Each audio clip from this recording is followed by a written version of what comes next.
delivered by the members of Fit for Future Network as they seek to tackle the climate emergency and manage the increasing impact of climate change on their operations. So I now hand over to Hannah.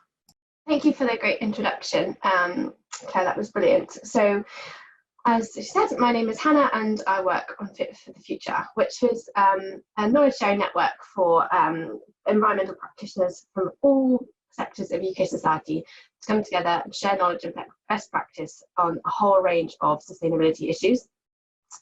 We were set up by the National Trust about just over 8 years ago now, and we continue to work with them and are hosted by them, and obviously they've been through a really turbulent time at the moment, but have committed to supporting Fit for the Future and to retaining their really impressive and ambitious targets around climate change. So we're really proud to be working with them going forwards. I'm here today to talk to you about the power of collaboration and the power of working together in order to overcome the huge challenge that we all face.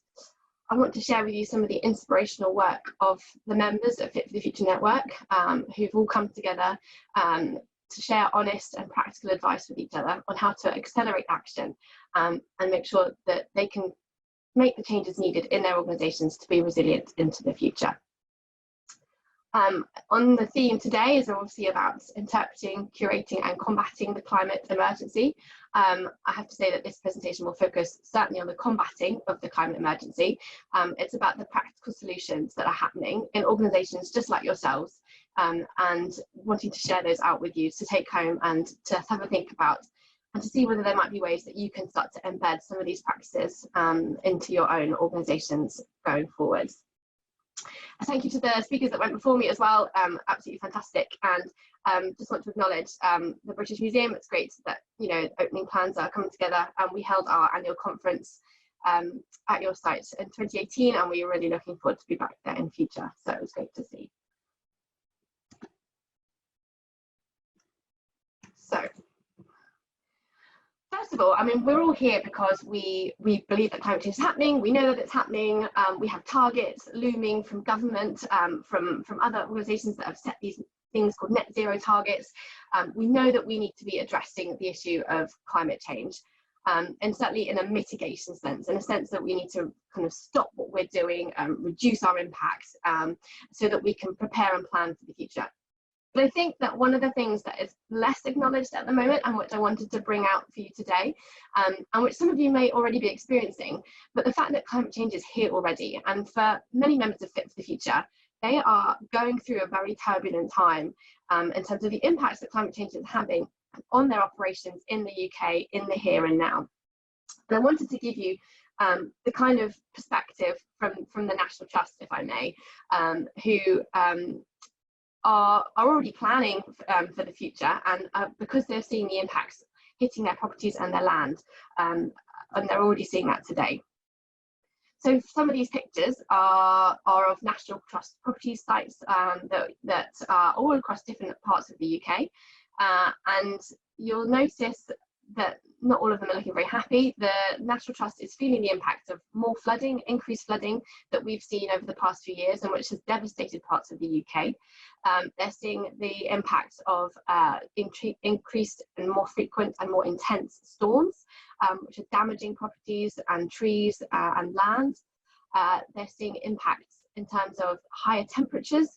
So last year, for the first time ever, Ham House, which is an iconic property in London, had to close to visitors because internal temperatures rose above 40 degrees, which has never been seen before, and it's simply not sustainable for volunteers to work in that kind of environment.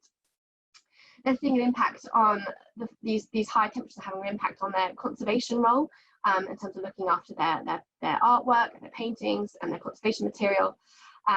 And the picture on the top right is simply of it's actually of an old water pipe system at a property that simply can't cope with the volumes of rainfall that we're seeing at the moment. So this is not just, it's obviously this is devastating in terms of them wanting to deliver their core purpose. It's upsetting and it's frustrating for the visitors who want to be able to access these places. But fundamentally, this is having a real impact on the organisation's bottom line, and it's having a real financial impact. Insurance claims are going up, and that's something that they're going to have to keep on dealing with. But also, I think it's really important to stress that these sorts of impacts, we're talking about them as extreme weather events at the moment, but by 2050, this will just be weather, and this will be what it is like to live in the UK. We can mitigate that against that to a certain degree, and we have a role to minimise that impact. However, we also are going to need to adapt to this new surrounding and this new climate and environment that we're going to be operating in. And the National Trust is starting to make significant steps into doing that. So I just wanted to raise that because I think it's important that we understand this is going to impact the National Trust. It's going to impact you, and have you thought about how that impact's going to hit and what it might look like, and what are the implications for your future business model. And of course, there's a really time-critical opportunity, a time-critical window for action here. So we're talking about becoming net zero by 2050. That's a kind of a global target that we're all trying to align to. And that's not very far away. And many of your organisations have actually said that, you know, that's not going to be quick enough. That's not going to, that action is not going to happen fast enough. So we need to do more, and we need to do it more quickly. And I've set a target for 2030. Which is only 10 years away, and many organisations, you know, some of them have 10-year strategies, and is this sort of thing built into those strategies, and is it being thought about from the top to the bottom of your organisation? So we have a window of chance to decarbonise, to change our operations, and to put our organisations into the best possible position for the future, to minimise the impact on the environment, but also to ensure that we can simply operate and be resilient in the face of these climate impacts that are coming our way. So, slight doom and gloom, but it will get better.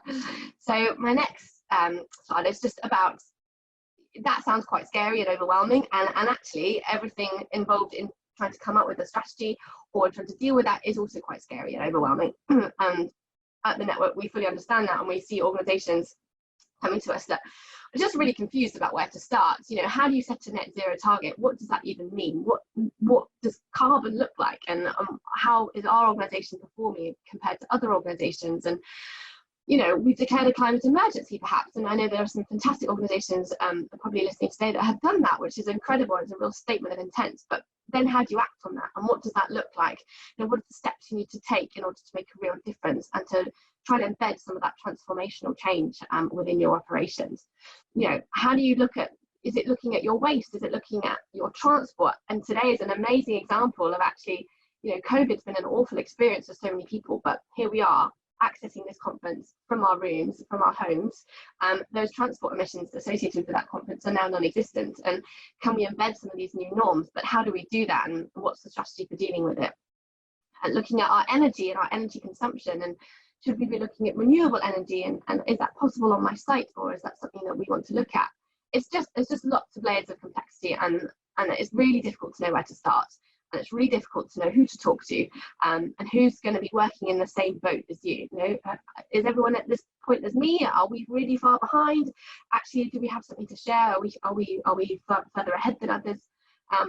So it just can feel really confusing and complex, and it is. But there are also lots and lots of people out there working on these topics day in, day out as part of their day-to-day work. And that's really where Fit for the Future Network came in. So we were set up because it started off with the National Trust, but it quickly grew as organisations wanted to bring down their energy consumption and bring down their carbon emissions to try and support their role as kind of being climate-friendly organisations. This wasn't just limited to the heritage sector. Increasingly more charities are understanding that in order to be able to deliver their core purpose and to make a difference in what they do, they need to be understanding and addressing sustainability and climate change.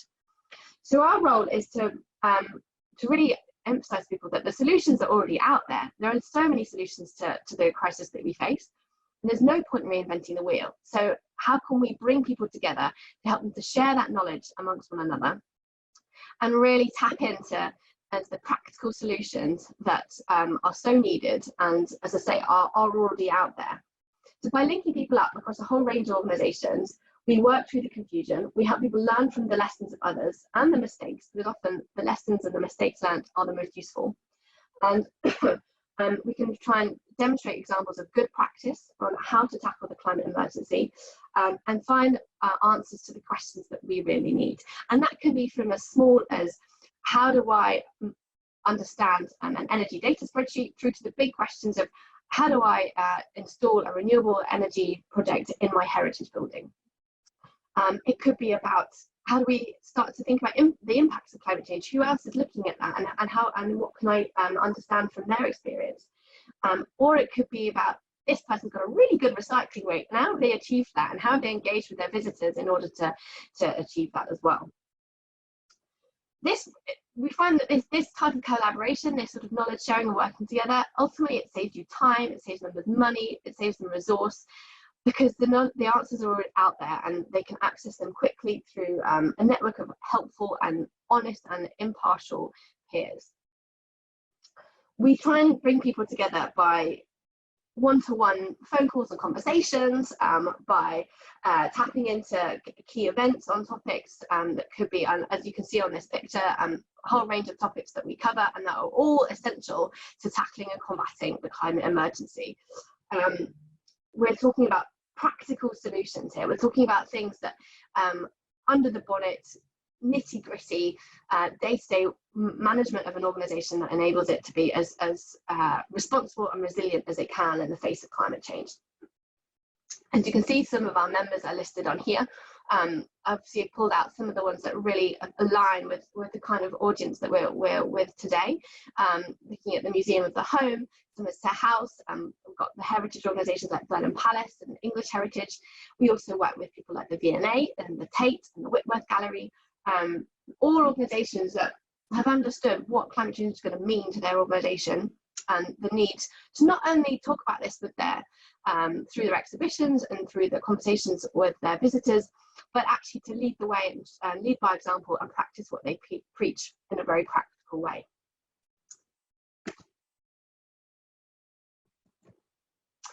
So what does this look like in practice? Well, I'm afraid this is a slightly twee slide. My design skills are not that brilliant, but I hope you can see on here that we're trying to link up cross-sector collaboration. It's linking up people that you wouldn't perhaps normally expect to be talking to one another about issues and challenges that are very, very similar. And that's the whole point of the network, is to emphasize that you can talk to someone completely outside your field of work, and they're going to be in a very similar position. It's also important to understand that for most of you, climate change is not your core purpose. It's not something that you've probably been assigned to deliver. And if you have, you may be thinking, well, I don't have the qualifications or the background to be doing this, so where do I start? And so many people are in that same position, and we're just trying to help them build together a bank of knowledge that can enable them to go and deliver real practical transformational change.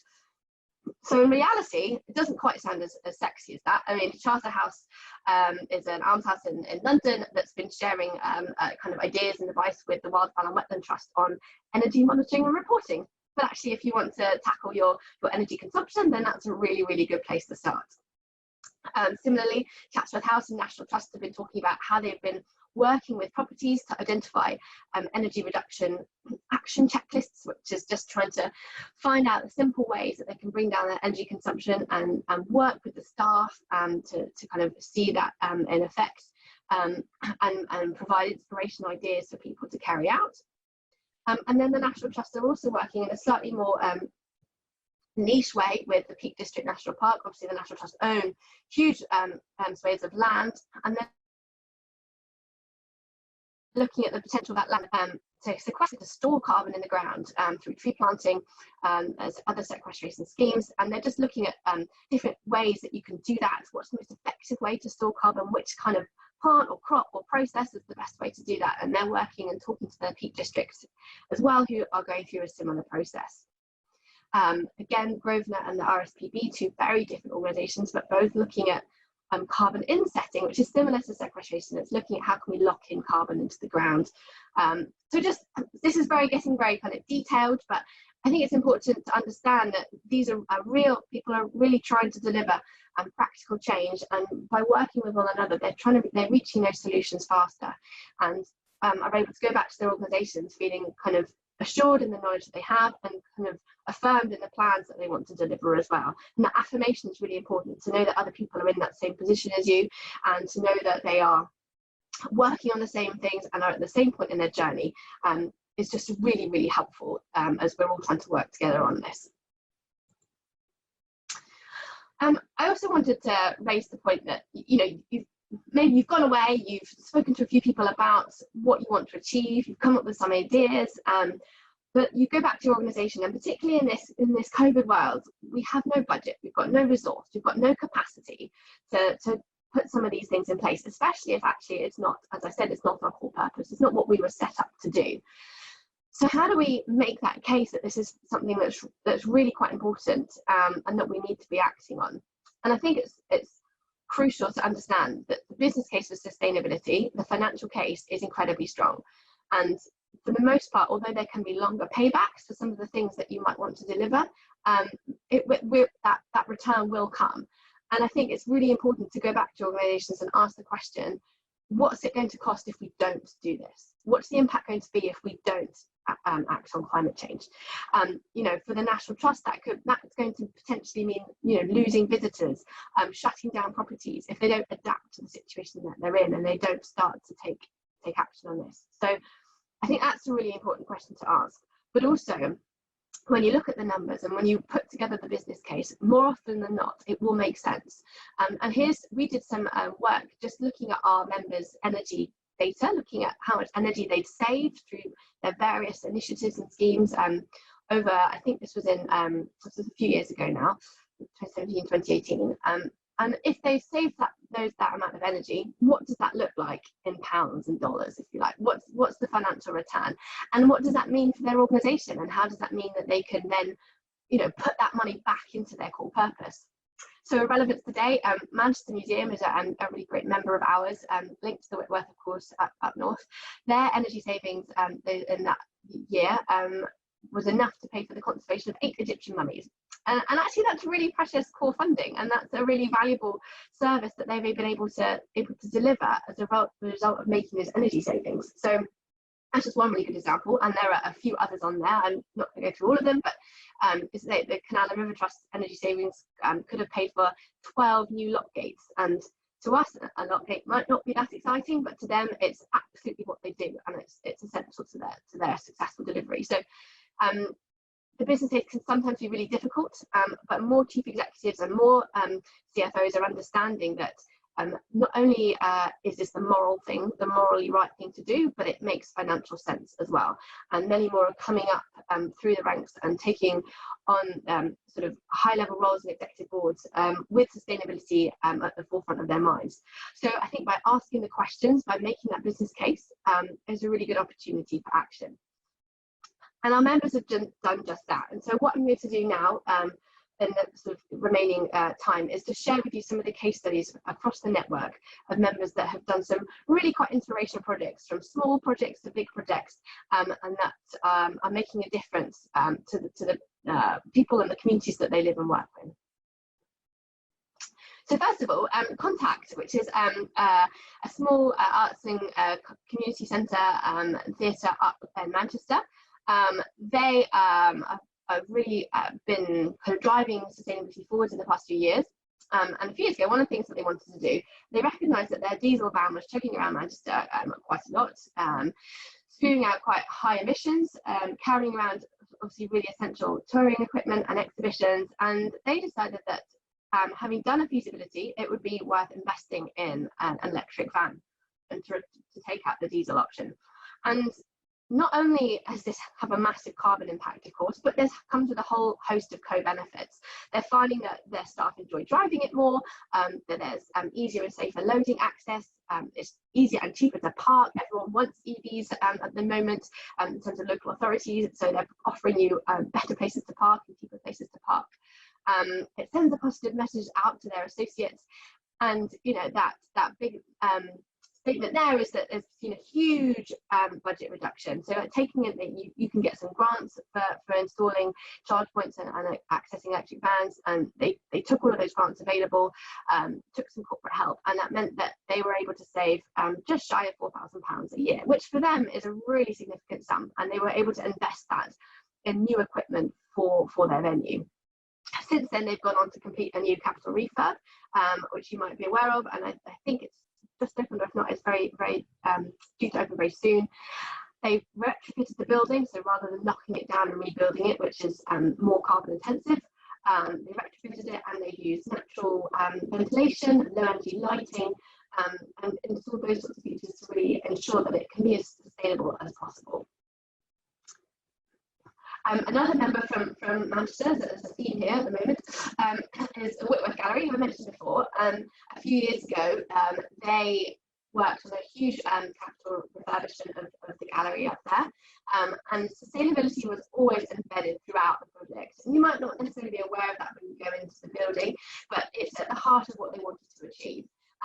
They used all sorts of new technology, much of which was kind of untried and untested, and they wanted to push the boundaries. And they installed ground source heat pumps, natural ventilation, solar thermal, smart lighting, all of that sort of technology that was available to them. They worked on their gardens to kind of enhance the biodiversity in those gardens. You install natural irrigation, install planted a wildflower meadow to attract pollinators. So really trying to enhance both, deliver on climate change, support the ecological crisis in their own way, and they really delivered an outstanding project.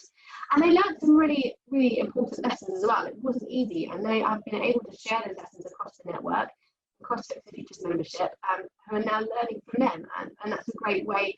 Essentially, that's what this is all about. For example, they didn't quite have the monitoring they needed to track their progress. Some of the tech was so new that it didn't perform quite as expected, and that's a lesson that everyone can learn from. And in terms of making sure that the building runs as it should after the project was completed has been really important as well. So every project that happens across the network, there are lessons that we can take from that to build on and improve for other members as well. And today is obviously very much about the climate emergency. And there are lots of people that are declaring climate emergencies, and local authorities are one of those sectors that are kind of leading on this. Ealing Council has been a long-standing network member, and have really led the charge in London on really trying to unpick and understand what it means to declare a climate emergency, and how they're going to deliver on that. So they set a net zero target for 2030. They're calling it carbon neutral 2030. They're trying to build on all the work that they've already done in the area on things like LED lighting, on bicycle libraries, on an EV charging point network, on recycling rates and tree planting, and they've outline these key actions that will help them to move towards the carbon neutral world, a carbon neutral target for 2030. Some of these look really big and scary, and actually are going to take a lot of collaboration, a lot of input from government along the way, but some of it is within their grasp to deliver, and they're putting their strategy in place for that now. And I think they're going to be real leaders on this as we go forward, and there'll be people to learn from, as with other local authorities that are doing something similar.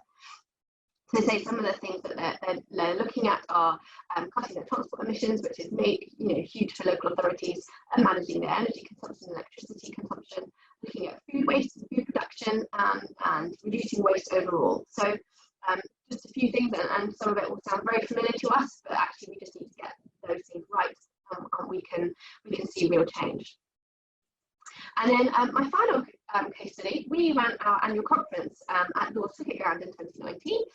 We were due to have another one this year, but lo and behold, here we are in our rooms.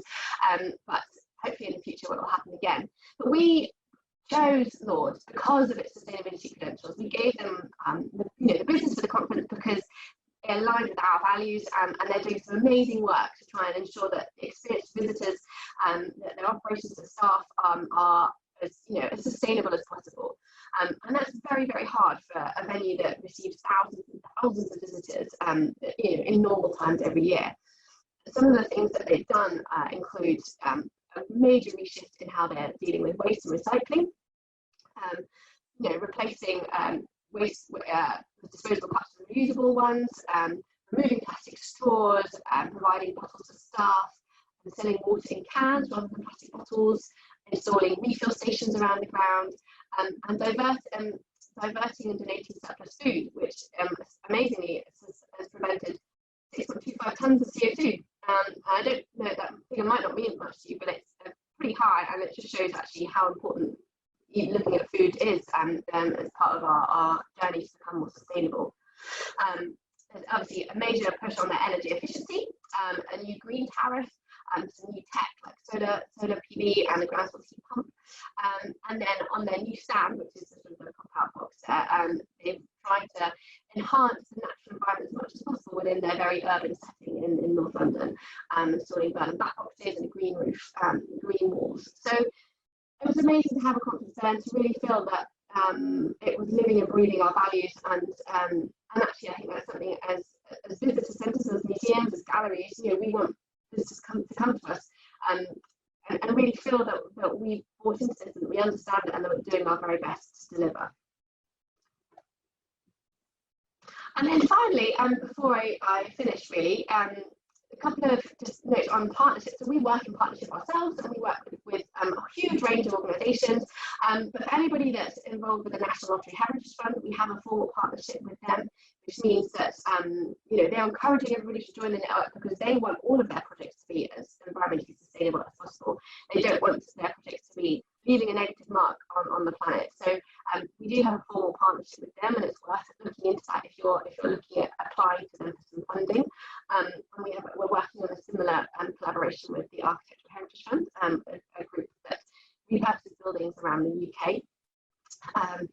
So those are some really key partnerships. But we also work informally with other people, IEMA there, but other people at the Met Office, with Julie's Bicycle, with just a huge range of different collaborators, because we all realise that together we can be much more effective, and we want to keep sharing the knowledge out and making this change as quickly and as effectively as we can. So I'll bring that to a close. I put there changing the world over coffee. It used to be over coffee, and that's how this all started, was by a chat over coffee. It's where the network began, and now here we are, collaborating and networking over Zoom. But it's as important and as crucial as ever that we do this, and that we find ways to support one another on this journey. And the networks here is a formal way of doing that, but I would encourage you all to do that in your own ways, in your own networks, in your own groups. What does this look like to you, and how can you share out what you've been doing? And today is a fantastic example of that, and it's a privilege to be part of it. And I really hope that some of these conversations will lead to great and impactful change as we go forward. So thank you very much. Thank you, Hannah. That was a really great talk, and I appreciate you taking the time to take us through it. In particular, it's useful for us to obviously consider how we can learn from the wider sectors and organisations, and a few things for us to take back as a Fed board in terms of living the reality of that climate emergency and our own activity and behaviour. We're moving to the Q&A, so those speakers that are still here, if you can turn your videos and microphones back on and join us, and hopefully the delegates will start to put questions in, and there is one sitting there already. I did just want to start by asking you a question, Hannah, which was, it was very apparent in your presentation that the internal thought processes are very strong and positive, and I just wondered if there is collaboration with audiences and users in terms of those change processes and how that was being done. Yeah, so the internal processes are really challenging for many organisations. We often work with the practitioners, not the senior leaders, and for them it's trying to get that message up and to try and shift the conversation internally. And I think what we found is that the external context is helping. The external context around Extinction Rebellion, around Greta, the climate strikes. We're finding that the appetite for sustainability internally is greater than it ever has been, and these chief executives, these senior leaders, are far more open to hearing about how they can take on some of these issues. I think where it starts is by, for the network, our members often find it helpful to say, well, so and so over there, they've done this, and actually they're doing really well, and I think that's something that we can learn from, we can take on. So having that kind of almost peer pressure, other organisations dealing with this, and it's really our turn to try and take this on. I also think it's an important thing to say about being a leader and the leadership role that organisations can play within their respective sectors, and to make you stand out as an organisation, you can step up to that plate and offer that leadership role. And I think anything that can get you noticed and can help you to stand out will sort of support that change process internally, because there's an opportunity there to grow your profile as well in other ways. And I do think there's something to be said for just that business case at the end of the day, and trying to put it down in language that everybody can relate to. So, you've spoken, I'm sure, in your previous presentations, you're talking very much from a artistic point of view, and so how can you use that language to persuade others in your organisation that this messaging all ties in and that we can all be part of that solution? So yeah, the communication, the framing to different audiences is very important. Thank you. We do have a question that's come in, which was around whether there is anything that you can tell us about sources of funding to support some of the pieces of work you were talking about. So when you were talking about retrofitting and refurbing and improving sustainability of buildings, if there are specific funding sources that it would be worth sharing with the group.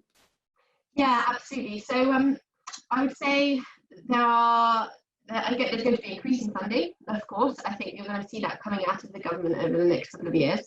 At the moment, there are some smaller grants available. There's a deadline for one at the end of this month, actually. I think it's MCS Foundation, who have a fund specifically for kind of carbon reduction and renewable energy projects. So that's worth looking at. And they I think are intending to renew that grant next year.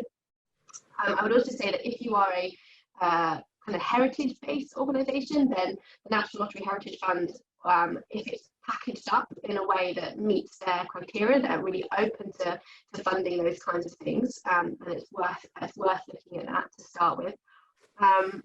So those are the two that off the top of my head are the main players now, and I think there will be a lot more coming on board to help you with the kind of that upfront investment, I guess. Thank you.